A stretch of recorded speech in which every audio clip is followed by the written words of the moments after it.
YouTube world, what's up, man? It's the kid DC Wrestling here to bring you all your August 19th edition of Friday Night Smackdown, which was held in the great Montreal, ladies and gentlemen. Montreal, Canada. This is actually a special edition of Smackdown, as you can see in the picture with Drew McIntyre's t shirt. This was the 1200 edition of Smackdown. It's pretty crazy that SmackDown's been on all these decades, and this is literally the 1,200 episode. Like, that to me is insane. Lets you know how long SmackDown's been running. But nonetheless, man, overall, really good show tonight. As a matter of fact, I think some will even come out and say this was a great show. We kicked off the show with a little hijack because Ronda Rousey was like, look here, I'm not leaving this ring. I'm not leaving this ring until I get reinstated. You got guards coming out there. And it's getting so hostile to the point where Ronda Rousey is literally getting arrested. And it's a pretty crazy segment, man. So as Ronda is getting arrested, taken out of the building, we see a black GMC pulling up. And of course, it's none other than the tribal chief as he gets ready for his face-to-face confrontation with Drew later on in the show. Now, we were supposed to get the team of Nikki and Lyons and Zoe Stark taking on Sonya Deville and Natalya, but due to, I guess in real life circumstances, people were saying that Nikki Lyons is like unvaccinated or some crap, and because of that, she can't come into Canada, so she obviously and Zoe couldn't compete in the tournament. Either way, they should have never been in the tournament as a team in the first place. So if because of this situation, maybe, who knows, maybe some say it was a blessing in disguise. Toxic Attraction get the win.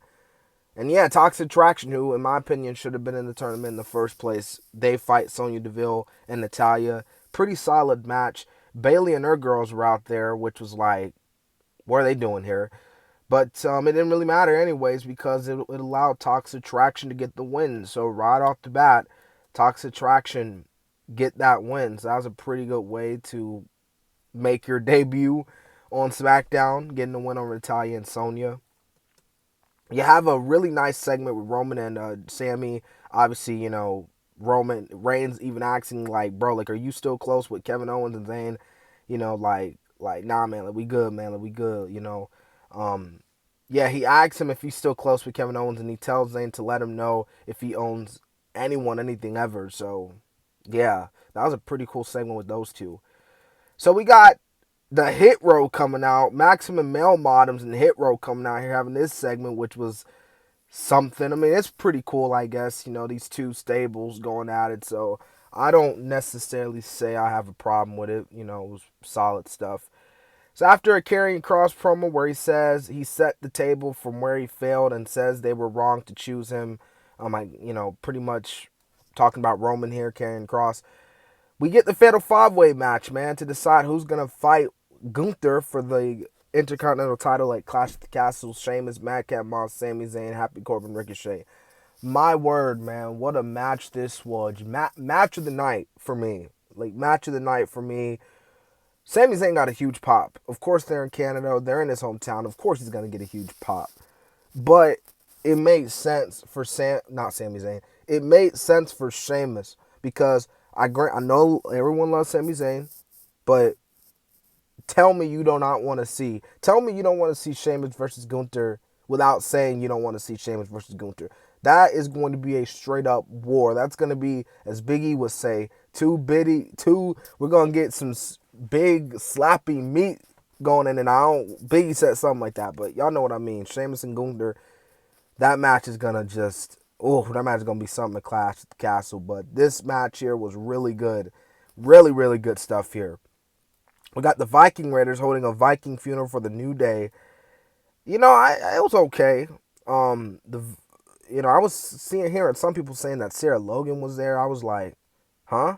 But anyways, I think maybe, just maybe. I can't really confirm for sure, but that segment was pretty all right, pretty good. I've been saying it, man. I really like the presentation they've been doing with the Viking Raiders, since they came back to the main roster. Like, they've been doing some really good stuff so far. Liv Morgan versus Shotzi. It's kind of a solid match. This match didn't really last that long. Liv Morgan got the win, of course, so, it made sense. But Shayna Baszler does attack Liv Morgan from behind. Says that she wants to bring her arm so badly, but she'll wait until Cardiff to do it. Now, we do see that Ronda Rousey does get released from jail after Adam Pearce decides not to press charges. So, as Pat McAfee would say it, definitely wouldn't want to spend the night in jail, especially over there in Canada. Now, we got this face-off between Roman and Drew. This is a really good segment, man. Roman talking about, look, like, and anybody comes out here and says they're the face of the company, they're number one, they're lying. I'm number one. I'm the champ. I'm the tribal chief. I'm the head of the table. Drew McIntyre. We shouldn't even have this face because you ain't nothing, man. You are beneath me. You are below me. Drew comes out and is like, Roman, I'm gonna beat you at Cardiff. I'm gonna take that championship away from you. I'm gonna hurt you. It was a really good segment, and the two men start going at it, and then Sammy sacrifices himself, but in the end, Roman Superman punches Drew, looks to go for a spear, gets hit with the Claymore kick, and that's how the show ends. So, yeah, overall, really, really good episode of shit. I'll even say it was a great episode of SmackDown, I thought. Probably the scene you saw with Drew holding up the titles in the air is a foreshadowing to what's to come at Clash at the Castle. So, yeah, y'all, I hope you guys enjoyed my SmackDown review, man. This has been the Kid DC Wrestling, and so, yeah.